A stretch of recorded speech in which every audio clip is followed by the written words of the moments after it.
Live from WTVO Rockford and your home team.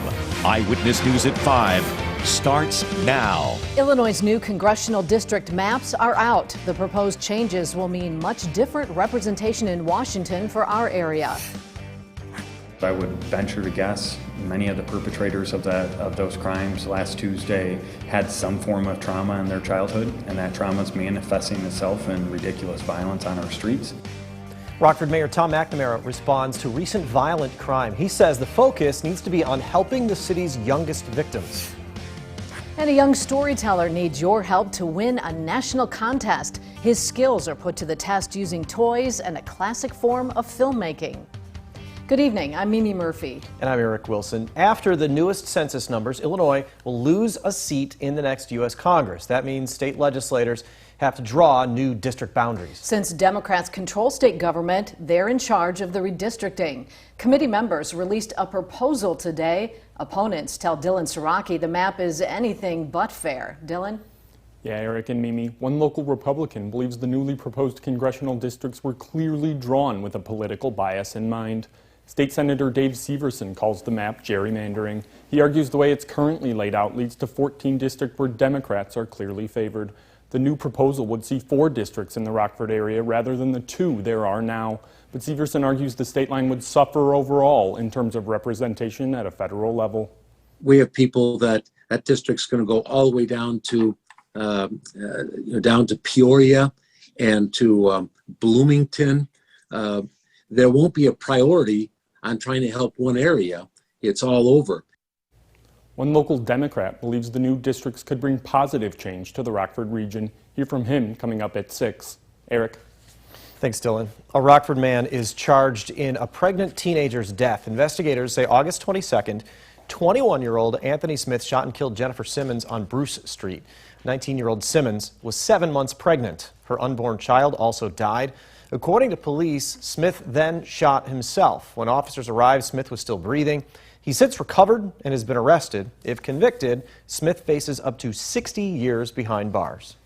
3 people are hurt in a serious car crash in Rockford. This happened just after 9 this morning on Latham Road near Pulver Drive. Winnebago County Sheriff's deputies say 2 westbound cars were stopped on Latham when a third car slammed into them from behind. One man was taken to the hospital with life-threatening injuries. The other 2 drivers, a man and a woman, are expected to be okay. Traffic was blocked off in the area for hours, but has since reopened. The sheriff's office is investigating the crash. Rockford police released the city's latest crime numbers. While there are positive trends, including a drop in robberies and property crimes, violent crime related to domestic abuse has skyrocketed. Mayor McNamara says the city is focusing efforts on addressing children impacted by violence. More than 40% of violent crime in Rockford so far this year is domestic related. The numbers are up 14.5% compared to the same time last year. Mayor Tom McNamara says the impact that trauma is having on young kids is evident. Being woken up in the middle of the night, having police come to the house, having that violence occur to either themselves or being witnesses of it to their brothers and sisters, their moms or fathers, that's a massive amount of trauma that a young person's dealing with. That's why the city allocated an additional $1.75 million this year to help with youth prevention and intervention. McNamara says the city is currently in talks with the Rockford School District to take advantage of the time kids are in class. So you have their social and emotional skills, you have their educational attainment levels. As those begin to rise, you see violent crime in every community begin to decrease. The mayor says no one organization can solve the violent crime problem alone, but he believes the city teaming up with RPS 205 could be a catalyst for addressing domestic violence throughout the community. And with those 2 major entities partnering, we need all of our community organizations to be swimming in the same direction, and we need all of our community bought in on this. This is also a timely topic since October is Domestic Violence Awareness Month. October is also Breast Cancer Awareness Month, but receiving news of any cancer diagnosis is devastating. Once those hurdles are overcome and remission is in sight, another cause for anxiety creeps up, the fear of the disease coming back. The concern can be paralyzing or have a PTSD-like effect. But there are many ways cancer survivors can manage this anxiety without constantly worrying about a possible recurrence. The cancer diagnosis has rocked your world once. You sure don't want it to happen again. But your best bet is to follow through with the treatments that are recommended. Seek the support and guidance of your providers afterwards, and find somebody, whether it's a group or an individual, that you can trust to lay out these fears on. Doctors also recommend trying meditation, yoga, or writing in a journal to work through anxiety. A local medical company is giving back to some of its smallest patients. Maxim Healthcare Services in Rockford hosted a bake sale to raise money for this weekend's Walk for Wishes. It's a fundraising event benefiting the Make-A-Wish Foundation.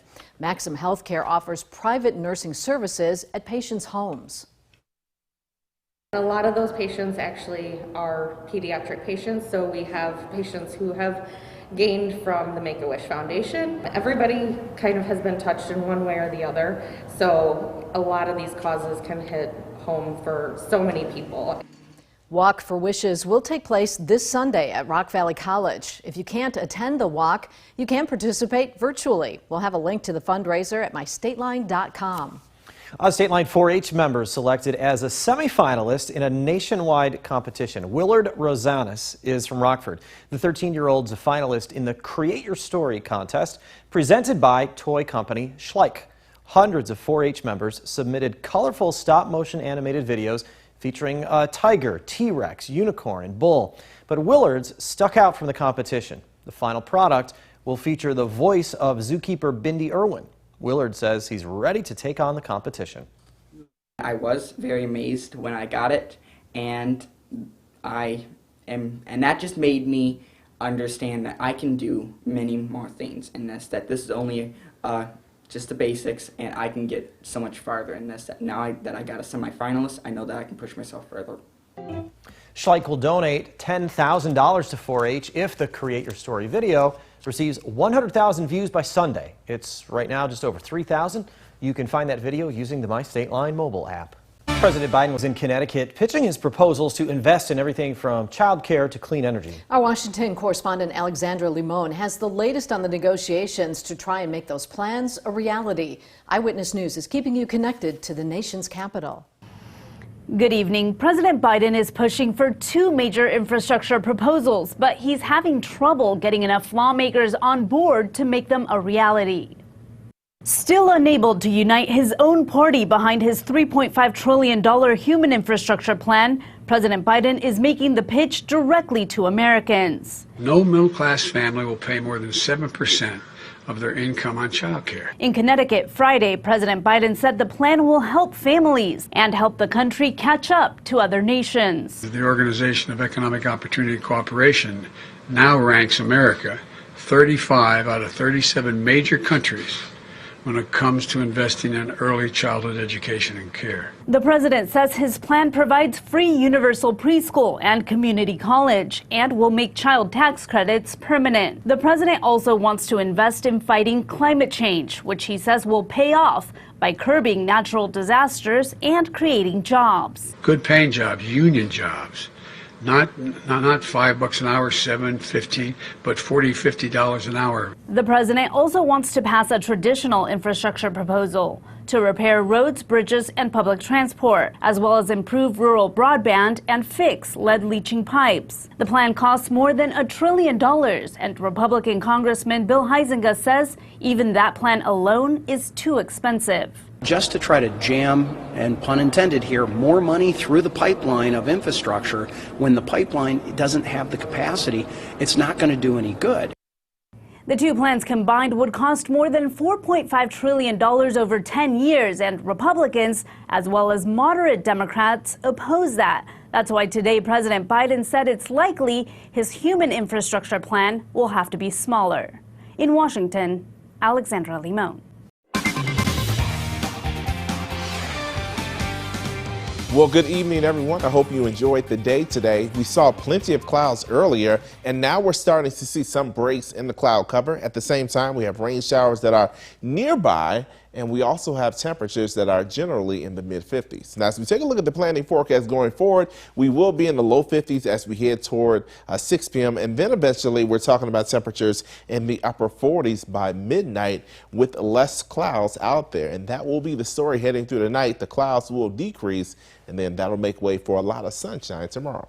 Now, when we take a look at the Mercy Health SkyTrack weather camera, it shows that we have some high clouds out there, but the sun has been peeking through the clouds, but we're not done with the clouds yet. We still have a couple more hours to deal with clouds before things start to clear out. And we're also talking about some spotty rain showers here or there. We saw one little shower starting to dissipate as it moved closer toward Rockford, but we see more rain pushing up from the south. So if you have any family in Amboy or just south of Rochelle, you can let them know they'll be dealing with potentially some light rain moving through. Wide view shows a lot more wet weather farther to the east across parts of Michigan and also farther south into southern parts of Illinois and into Missouri. But the reason why we're dealing with this wet weather, we have a couple of storm systems. One larger storm system slowly pushing east and also a trough of low pressure pushing right across our region. All of that is helping to bring us wet weather. But as we look ahead to really the weekend, this system will be pushing out. High pressure will be moving in from the west. We have clear skies across Iowa now, and that's the weather we'll be dealing with as we head throughout the bulk of Saturday and also into Sunday and much of next week. So as we take a look at the futurecast, it does show some spotty rain showers moving near DeKalb and even just south of Rochelle as we head towards 7 p.m. After that, that moisture does clear out, and by 10 p.m., I think for the most part we'll be dealing with a clearing sky from west to east. But as we look ahead to what else is on the way, we will have a lot of sunshine to start the day Saturday, but we are also talking about some pretty breezy, if not windy, weather conditions. Take a look at the wind gusts. We'll start out with tonight. As the rain is really exiting, we could have wind gusts upwards of 20 miles per hour initially, so watch out for that, third shifters, as you head to work. But then as we head throughout the day on Saturday, we see the wind gusts pick back up, and by then, by let's say 12 p.m., we're talking about wind gusts in excess of 25 miles per hour. So that wind will definitely be noticeable, even though it'll be bright and sunny. We're talking about some windy conditions making it feel a lot cooler outside. We also want to talk about temperatures because today we topped out at 60 degrees in Rockford, and as we go forward, tonight we'll be down toward the lower 40s. That'll be some of the coldest air we've felt really this entire month and season. But then as we head throughout the day Saturday, temperatures only reach near 60 degrees, and we're talking about temperatures once again being in the upper 30s and low 40s. Definitely some of the coldest air we've seen so far this season and the month of October going forward. Now, if you're headed out to Friday Night Football, we are talking about a few clouds out there. Temperatures generally speaking in the mid to upper 50s, and then eventually we're in the low 50s by the time you're headed home. 7-day forecast shows that we have a lot of sunshine on the way throughout the weekend. Temperature Saturday in the upper 50s. Sunday will be about 10 degrees higher, and then much of next week will be in the low 70s, but our next rain threat arrives as we head toward Thursday. Now the Napleton Sports Desk with David Greenberg. Good evening and happy high school football Friday to all of our fans out there. I'm here at Dixon for our Week 8 game of the week. Tonight, we got a good one. It's a big northern battle between the Dukes and the Byron Tigers, and here's why we chose this one to be our Week 8 game of the week, because look at how tight these standings are in the BNC. Byron's at the top. They're unbeaten at 7-0. Genoa, Kingston, and Stillman Valley are tied for second at 6-1. Then Dixon at 5-2 in third place. All four of these teams still definitely in contention. And here's the thing, if Dixon wins tonight and Genoa, Kingston, and Stillman Valley take care of business on their end, we'll just have chaos. A three-way tie atop the standings. That's why the Dukes are trying to defend their home turf, and the Tigers are hungry to defend their top spot. It's one thing to be competitive, but we're not playing to be competitive. We're playing to try to win games. So hopefully on Friday we can get over that hump. We're concerned about ourselves, and we're concerned about us getting better each and every week and just being 1-0. So, our focus isn't looking at the whole picture. Our focus is just focused on Dixon this week. Well, let's start by taking a look at the home team. Dixon coming off a loss last week to Genoa, Kingston, but I can assure you there has been no sitting around and sulking from this team. They've had a great week of practice, and mentally they are ready to learn from what went wrong a week ago. We've learned that we need to come out in the first half and really play football a lot harder and pick up our intensity to match with these stronger teams later in the season, and overall just come out to play. I don't think it hurt us too bad. I think if anything we're more motivated this week. So we want to go out and prove that we can compete with the big guys. And now for the visitors. The best way I would describe this Byron team is balanced. They average 41.7 points per game on offense, and on defense, they're allowing just 8 points per game. This is a team that loves to run the ball. They want to chew up clock, wear the opposing defense down, and be physical. We can't let week 9, and especially this week, we got to stay focused and be ready to go for the playoffs. It's a good test for us, too, at the end of the stretch, too. I don't know about the rest of my teams, but I feel like we're doing really well, and I feel like we keep our foot on the gas, and I feel like we're still going for it. We're ready to go. We're ready for the playoffs, and I have faith wholeheartedly on my team that we will be good and ready to go. If you're not in the area and can't make the drive to watch our game of the week, tune in tonight at 11 p.m. on Fox 39 for Overtime. Scott Leber and I will have highlights from this one and a number of others around the Stateline area. Looking forward to seeing all of you out here tonight. If you see me, come up and say hi. For now, we'll be right back. Marcus will have one last weekend weather check in just a moment. But first, here's a look at what's to come on News Nation. Tonight, the many ways vaccine mandates are negatively impacting those who are already vaccinated. Plus, what a Texas administrator was caught telling teachers to include in their curriculum about the Holocaust. That's coming up on Balance. Now here's a look at tonight's Dan Abrams Live. Thanks, Leland. Tonight on Dan Abrams Live. A new article in Politico comes out about Hunter Biden. Will all of the media now start to look at some of the ethical questions about his past businesses? That's coming up tonight on Dan Abrams Live. You can catch News Nation on cable and satellite stations you see here. You can also head to newsnation.com. And as we take a look at the first Warren Interactive Radar brought to you by Rockford Auto Glass and more, it shows we have had some wet weather over the last couple of hours, but that generally will be moving out. 7-day shows we are expecting dry conditions for the next several days. Our next rain threat arrives on Thursday. All right, thanks, Marcus. And thank you for spending some of your time with us. Stay safe.